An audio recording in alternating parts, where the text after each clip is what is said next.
A brand that has that much strength already, how do you leave it even stronger than you found it? Crayola is in a very enviable position of being as strong as it's ever been. It is very clear, it's inspirational, it's powerful. That part has not changed. How that comes to life in the way that we go to market and how we innovate across our business, that has changed quite a bit. I want to double click into that. How do you define marketing? Marketing is no longer about advertising and promotion and the 4 Ps. Yes, it is about all that, but it's so much more than that. Marketing is about all the touch points. We made a very conscious decision to go from product to expand to experiences to expand into content. And it is all on this premise of all the ways that the consumer experience the brand and how do you reach them through those touch points, how do you communicate, how you engage them, and how do you really bring their experience with your brand to life. Hi, everyone. Welcome to Marketing Trends, the podcast where we uncover the most innovative and impactful strategies in the world of marketing. I'm Jeremy Bergeron, your host and companion on this journey through the minds and the hearts of some of the brightest marketing executives on the planet. Each episode is an opportunity to really learn about the deliberate and impactful decisions that these leaders are making each and every day that don't just drive brand visibility, but substantial business outcomes. And today, I am particularly excited to welcome Victoria Lozano, Executive Vice President of Crayola. She's joining us straight from Crayola's headquarters in Easton, Pennsylvania. Victoria, it's fantastic to have you with us. Thank you so much for coming on the show. Great being here. Look, when Crayola came across the desk, I'm like, yes, this brand, 120 years old. I mean, storied legacy. I literally went into our little garage where we have all of our Crayola things. And I'm like, yep, we have so much Crayola in our house. And so today in the studio, Victoria, we're representing the Crayola washable paint. So if you don't know, now we know. Let's get into, I mean, we had some time to connect on the prep, and I really got a chance to connect to a little bit of your brilliance. And I had to stop us and just press record here because Victoria is dropping all kind of bombs.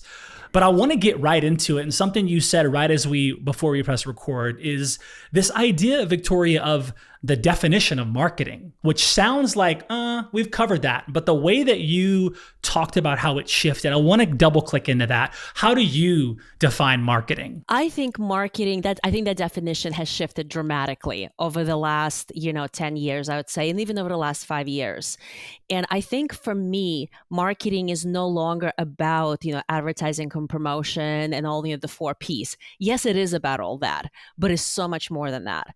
I think marketing is about all the touch points that a brand has in consumers' lives. And if you think about it from that perspective, I think it is so much more than that. I think when you look at Crayola as an example, right, we made a very conscious decision to go from product to expand to experiences to expand into content. And it is all on this premise of all the ways that the consumer, and in our case, parents, kids, educators experience the brand, and how do you reach them through those touch points? How do you communicate? How you engage them? And how do you really bring their experience with your brand to life? I think it is about that ecosystem. It's about 360-degree engagement, and it is all very much part of marketing and how I think we as marketers need to think about our activation, our strategies, our go-to-market plans. Do you feel like the touch points just get like there more and more touch points like show up? It seems like the tech, the innovation, right? Things like that. Like, do you feel like there's so many ways you can touch someone that's engaging with the brand? And are you focused on literally being everywhere they can touch you? How do you kind of click into that? The touch points are so varied. Your content is at the heart of what you do. It connects your company to others, teaches them, guides them, and inspires them. But creating, managing, and accelerating content creation is often chaotic and difficult. Empower your content teams with Brightspot Content Management System. made specifically for marketers and corporate communications leaders. No more waiting for a developer to have to piece things together. Put the power to create and deliver digital experiences into the hands of your marketers with a comprehensive suite of ready-to-use tools and functionality. Bring a bright spot to your tech stack with the Brightspot Content Management System. Visit brightspot.com/marketing trends today. And they might differ by brand, right? So I think it's really important, obviously, that each brand defines what makes sense for them. For us, products that are both core as well as extended categories, but also lifestyle that really bring the brand to life in a different way. I think experiences such as, interactive experiences, such as location-based entertainment experiences, and content that might be social and digital. It could be what happens in the classroom and how Crayola, connects to teachers and educators and kids, and how it helps kids learn in the classroom, but also around entertainment, right? And how Crayola plays a role in that. So I kind of think about it, all those different touch points, how we show up, how we get to scale, how we leverage it, and how we connect them across the marketing ecosystem. Because at the end of the day, each one of those things needs to bring the brand to life. But at the end of the day, they also need to be connected. Because, in our case, a parent, a child, they're going to experience the brand across multiple touch points. And it needs to feel like it's one brand, that it's connected, because that is their experience. And I think we have to live up to that. This brand has been around for some time. Mm-hmm. And, we're talking 120 years old brand. You've been there for 15 of those 120 years. I have. So look, you're coming up on almost 2 decades inside of this pretty incredible brand. And I'm just curious, if you just click from 15 years ago till now, what's the evolution of the brand been like? Do you describe Crayola as a brand that has evolved and continues to evolve? Or is it more, this brand is classic and legacy and it's always will be what it is? How do you view that experience from 15 years ago to now as a modern day marketing executive? Yeah, I would say it's both. What I think has stayed really quite constant is what this brand stands for, what it represents, what it means in consumers' lives. And I would tell you, as a marketer, that is such a rare thing, right? I worked on so many other businesses that used to mean something and sort of gotten diluted over time. And then you're constantly in that mode of relaunch. And how do I recapture that essence? Crayola is in a very enviable position of being as strong and as vibrant as it's ever been. And I think it's an incredible, it's very special, but at the same time, it's a little daunting, right? Because A, don't screw it up. B, and then how do you continue to build it, right? A brand that has that much strength already, how do you leave it even stronger than you found it? But I think the beauty of all of that is, A, it's strong, and then B, it is very clearly defined. Right? It is very clear. It's inspirational. It's powerful. It plays an important role. That part has not changed. That has been, that's been true for 20 years, 120 years. Our company has a very clearly defined mission. And by the way, it has nothing to do with products. Our mission is to help parents and educators raise creatively alive kids. Everything that we do is driven by that, inspired, guided by that. That has been constant.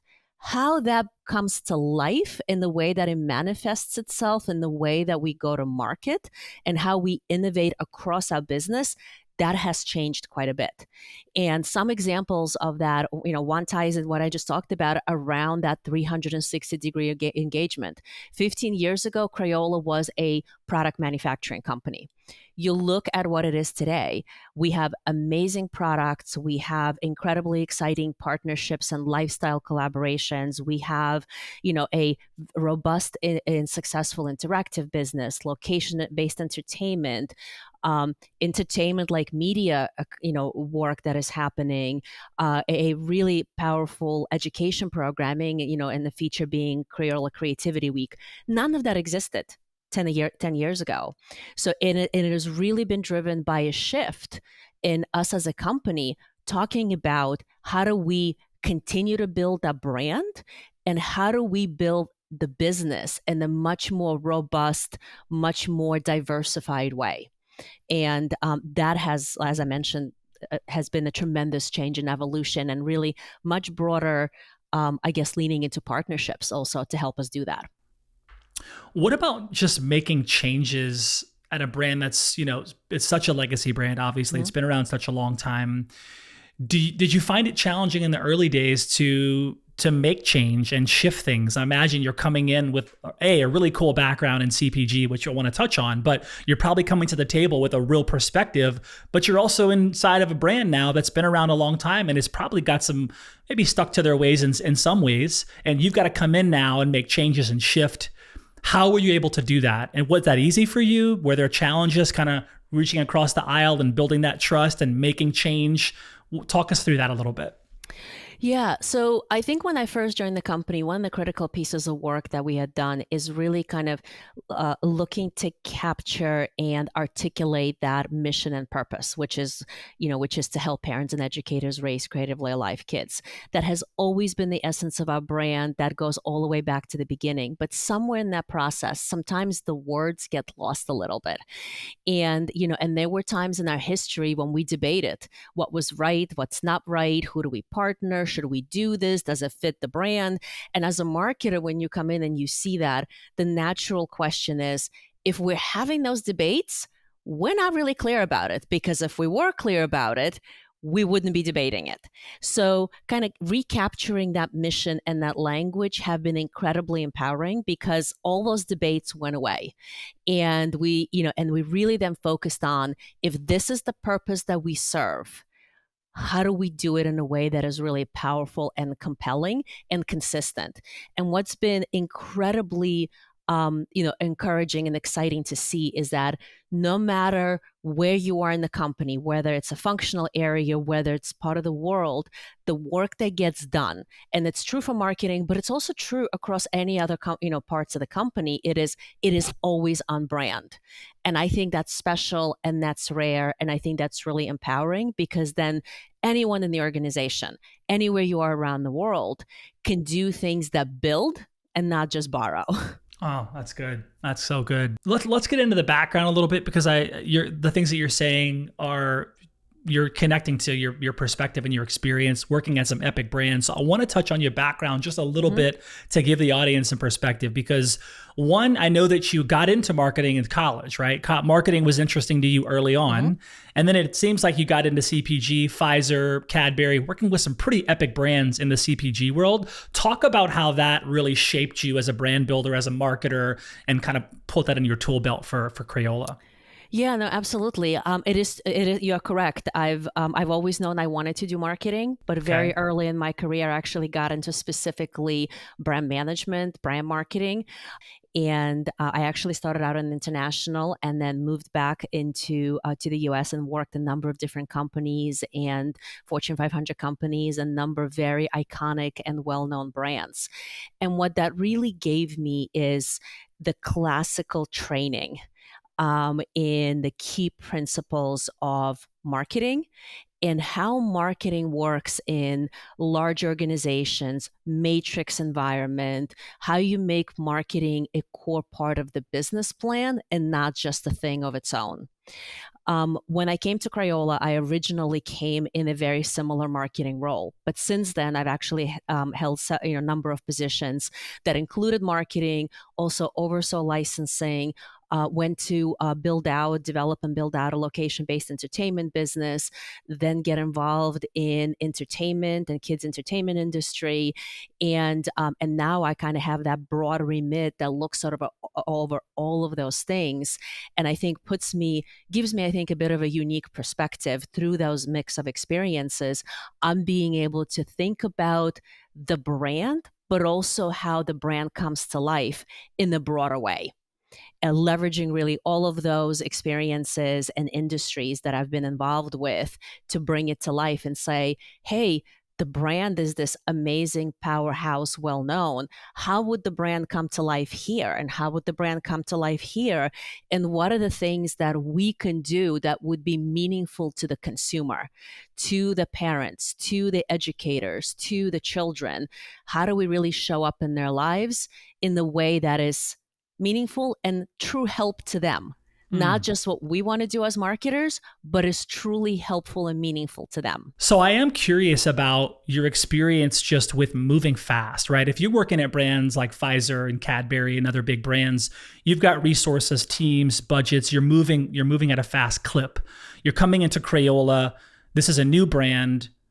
How do you balance okay, I know how fast I can go, I want to go, but was Crayola moving fast when you joined? Was it like, oh man, I'm going to have to get this company and brand up to speed? How do you navigate that? Because I imagine when you have some resources and budget and the ability to make decisions, how do you dance with speed and getting things done, moving from one big brand to another? So the CPG part of my experience, I think you're right. These are big businesses, big budgets, big organizations.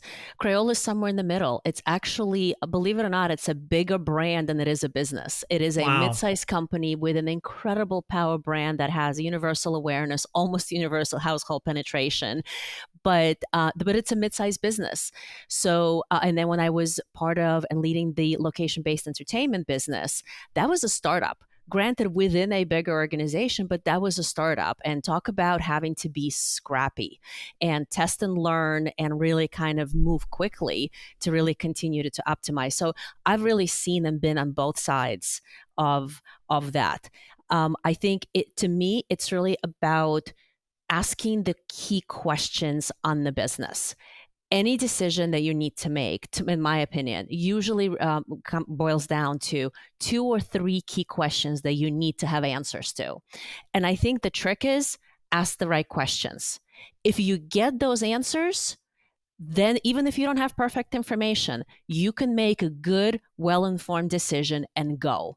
If you're looking for perfection, or if you're not asking the right questions, then that's where you lose a lot of time, right? That's where you churn. That's where everything takes a long time.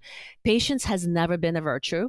So what I really focus on, get boiled down to those two or three key questions that you need to know in order to make a decision, and then go. You will be way better off figuring out how to be nimble, move quick, test and learn, and modify, as opposed to debating until you're blue in the face and trying to get that perfect decision, because that's not really a thing. What are some of these examples of some of these questions? The question is specific to a business challenge, but it all boils down, the questions boil down to what will drive that business, what will make it tick. And usually what I will do a lot with my team is to say, hey, here's what's facing us. Here's the two things I need to know. Can we get a good point of view on those two things? So, Victoria, you've seen AI evolve from a buzzword to a core marketing tool in some places. And I'm curious, one, your perspective on AI, and then take us into, is AI being used inside of Crayola? If so, is there a specific campaign or example where AI is being really helpful to the brand? So, I mean, it's no question that AI is real. It's here, it's growing, and we need to fundamentally shift what we do and how we do to leverage the technology. That I think I completely agree, and I think we need to be nimble and responsive in doing so as marketers. The part that I don't agree with is a lot of the sensationalism that sometimes gets tied into the AI conversation. I can't tell you how many things, whether it's I attended a conference or conversations that I've had, that you hear is AI is taking over the world. It is going to replace people. It is going to replace all creative process. And, I think to me, that's sort of akin to some of the conversations that were happening a few years ago to, brick and mortar is no longer going to exist. It's only going to be digital commerce. Well, look at the trends over the last, year or so. The physical books are no longer going to exist because it's all going to be on e-readers. Yeah, no, that's not the case either. So I think for us, it's really about not letting the sensationalism get in the way of practical and logical thinking around how to use it where to use it, how to get the most value of the business, and honestly being really clear on how you want to use it and where the most benefit will come. And if you could do that, then I think it's incredibly powerful. It could be really enabling. Just don't get on the bandwagon of there will be no more creativity or creative thought in marketing, because that would be a really sad day, and I just don't believe in it. Mm. Is there a specific example of how AI is being used at Crayola? Actually, many ways. First of all, I think no matter what tools or platforms you use within marketing, especially within digital marketing, retail media, e-commerce, a lot of the tools that you might already be using are naturally incorporating AR in their own tools. So you may or may not actually be aware of, but you are using it already anyway, because every platform is looking at how to improve what they do leveraging AI. On top of it, we as a company are looking at some specific tools that we can use to help drive our business. And for marketing, is some of the low hanging fruit is really around copy and image generation and editing. And it is really low hanging fruit. There's a tremendous amount of data and support around the fact that it is not only high on feasibility, but also high in return.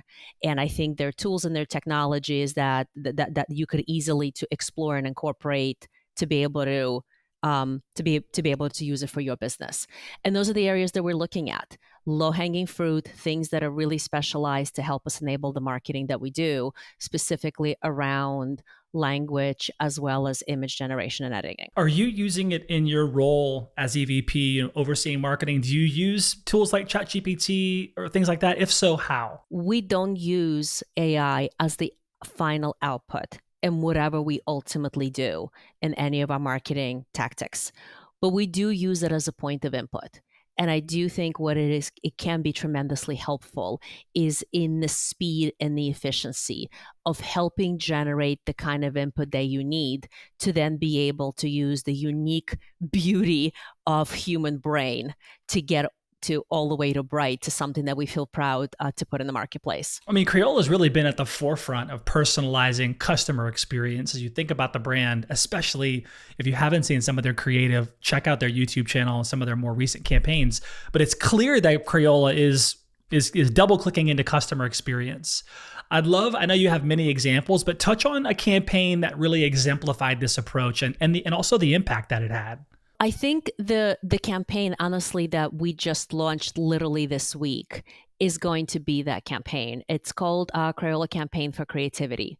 And it really focuses on helping parents understand creativity, the role that creativity plays in their kids' life, and even more importantly, to help them and to partner with them to help create creative moments every day. What we know from our research, and we partner with the Ad Council to do this work, what we know is that parents value creativity, but they don't always know, and they need some help on how to actually implement it on a day-to-day basis. A lot of the conversations that I've personally had was, I get it, now what? And let's face it, right? You're a parent, I'm a parent. Parenting is hard. So when you think about all the stuff that you face, whether it's work, whether it's parenting, and then you kind of said, well, I got to also figure out this.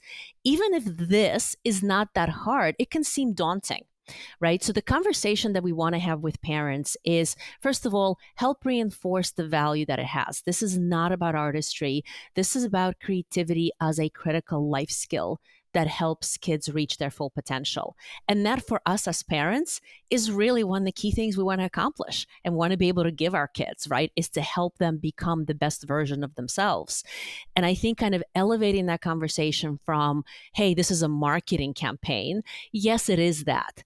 But it also, what I hope it becomes, is really a broader social conversation about the role of creativity in kids' lives and how parents can help nurture it, because it matters. It matters for their development. It matters for their potential.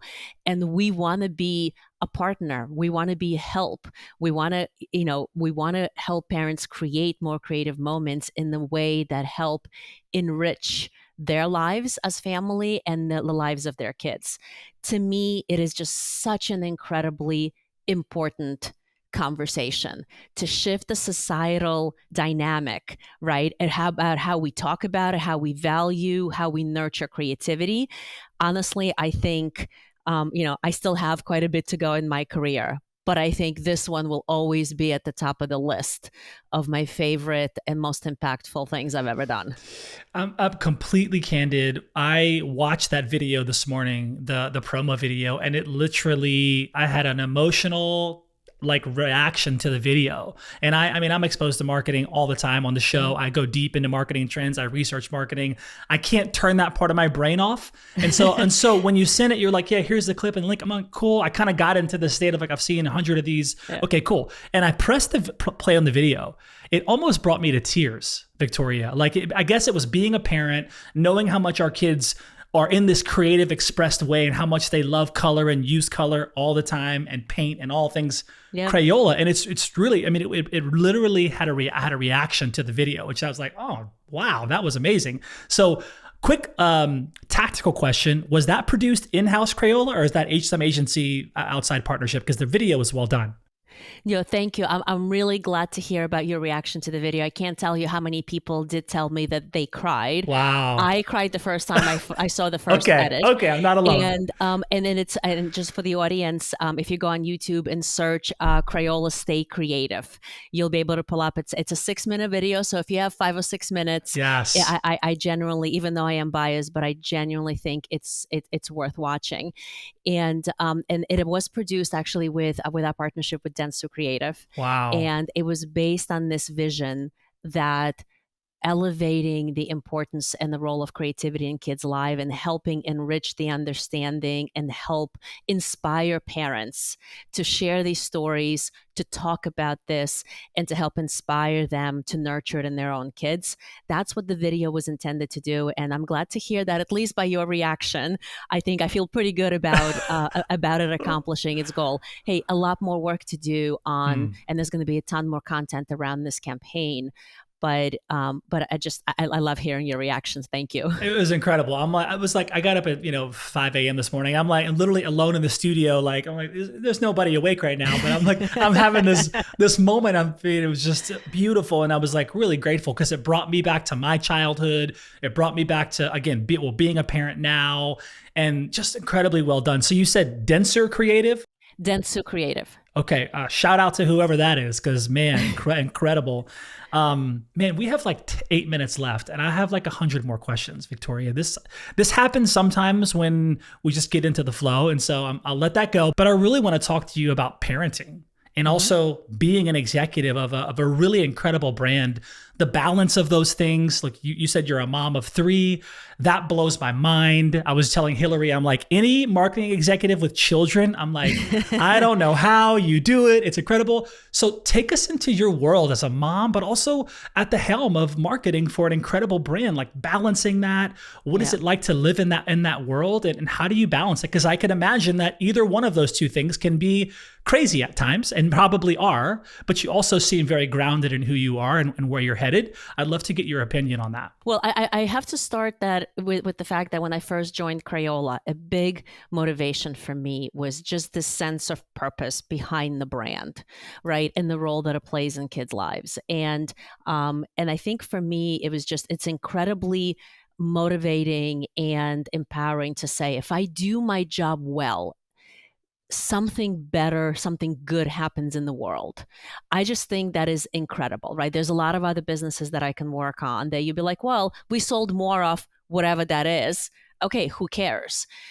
So having that purpose is an incredible motivator that makes me want to keep going, that makes me want to, do whatever it needs to get done. Obviously, balancing it with 3 kids can be challenging at times. But I think Crayola as a company is just an amazing company, an amazing culture that works hard, pushes hard. It is all about, doing the best for the brand and for the business, but also has an amazing kind of recognition that family is important and ability to be able to go to my kids' games and to do those things where I feel that I am present in their lives. It is not easy always. but I've been able to make it work. And I'm incredibly grateful for the ability to work on that business that inspires me every day and to work for a company that has that culture, those values that enable me to balance both. Wow. And I think having the fact that I live 5 miles from the office is honestly a big help as well. But look, it's not easy. I wish I could just say I figured out the formula. I don't. I would be lying. But I think when you're passionate about the things that you're passionate in life, you figure it out. And there were times in my life where I was, in fact, I was pregnant with my second child, and I was honestly a little freaked out on how I was going to manage it all. And a friend of mine told me at the time, human capacity grows.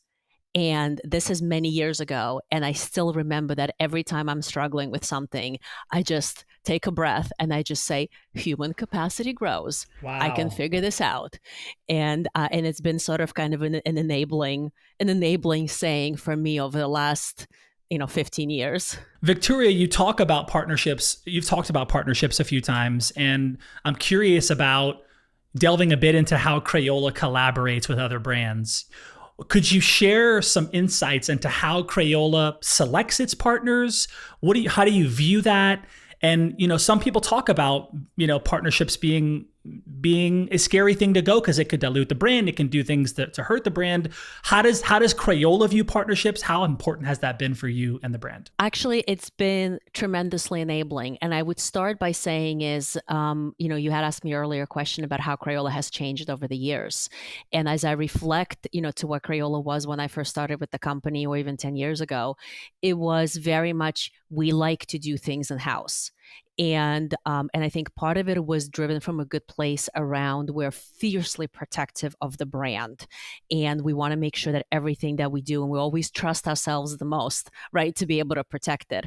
The other one was around how we viewed our company and the areas that we wanted to play, and how we would structure these partnerships. And I guess some a little bit of orthodoxies, a little bit of discomfort around, but I think the company has been tremendously open, much more open in the last 5 years of creating meaningful, compelling partnerships that are enabling to the business. We are always going to be fiercely protective of the brand. So as we look at partners, we always look at people who not only are authentic as a partner to who we are and what we're about, but they have similar beliefs and value system so that we know that as we continue to go through whatever that partnership is, we're going to approach it in a similar way. We have similar values and we have a similar decision making process where we can easily align on common goals. If our goals and interests are aligned, whatever that partnership is, we can figure it out. It is when you have conflicting interests is where things tend to fall apart. Over the last number of years, we've had tremendous partnerships, whether it's collaborations, whether it's strategic partnerships, but we look for partners that do all the things that I just said, but also bring new, different, meaningful capabilities, right? If we could do it in a way that allows us to scale what we do in a way that we cannot do on our own, or brings capabilities that we don't have and or does not make sense to build out in-house, that's where we've really leaned into partnerships. And we have a number of very successful partnerships that have been tremendously enabling to the business, that enabled us to bring not only new products, experiences to market, but also get to a reach, as I mentioned before, that frankly we would not have been able to do on our own. We would never been able to invest what we needed to invest or to get to the kind of capabilities that we would have needed. What's next for Crayola? What's next for the brand? Take us into the next 5 years. I think we're going to continue to be fiercely protective of the brand. There's this tremendous, how do we leave a legacy that is better than what as we found it. But we're going to continue to push on new ways of commercializing the business, new ways of going to market. We're going to look at, our global footprint. We're going to look at new partnerships, new categories, and new revenue streams. So what I would expect to see if I was to fast forward, 5-10 years from now, the brand that is equally as strong and as vibrant, but that shows up in even more varied ways and in even more places. I love it. So in closing, I'd love for you to kind of look to the future and consider what is one piece of advice that you would offer to emerging marketing leaders who aspire to drive innovation like you, make a lasting impact in their industries? How can they prepare to navigate but also shape this evolving landscape of marketing? I would say one is be a good business leader. Not just a marketer, you have a functional marketing expertise, but be a good business leader. And if you can understand the business, you can come to great marketing ideas, programs, innovation, but do it in a context that drives the business. I think success is always a combination of build the brand, build the business. And as any marketer, especially as you're entering the industry, learn what you need to learn, experience what you need to experience to be able to do both. So I think that would be my most important advice. Be a good business person. I love it. That's incredible. This is where if we were in a live audience, everyone would stand up in a round of applause, standing ovation. Victoria Lozano. Wow, what an incredible conversation that I wish was a little bit longer. But we are so grateful that you had time to come in today. And what an incredible story so far. And there's no period in the end of your story. There's a comma here and you're continuing on. So shout out to you, shout out to the whole brand. And thanks so much for being a part of Marketing Trends. Thank you so much for having me. This was really fun. I wish we could continue, but maybe we pick it up again in another couple of years and see where things are. Indeed. Thank you so much. We'll be in touch. Thank you.